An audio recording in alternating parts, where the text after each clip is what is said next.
আপনি জানেন না আপনার ছেলেটা অনেক আগেই জেনাকারী হয়ে গেছে, আপনি টের পান নাই।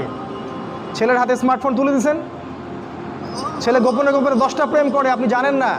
ও দুধ খায় না এখন, মনে করছেন যে ও দুধ খায়, ও অনেক ম্যাচিউরড হয়ে গেছে। আপনার মেয়েকে দেখে মনে হয় খুব পর্দা করে, দেখেন ভিতরে ভিতরে কোনো ছেলের সাথে সম্পর্ক তৈরি করে ফেলছে। অনেক ঘটনা ঘটে যায়, আমরা সরল মনে অনেক কিছু করি।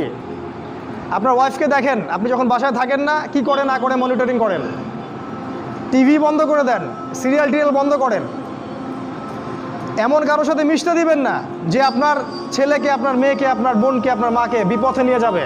কঠোর হন পরিবারের উপরে, কারণ আপনাকে আল্লাহ পাক আপনার পরিবার সম্পর্কে জিজ্ঞাসাবাদ করবেন, অবশ্যই জিজ্ঞাসা করবেন।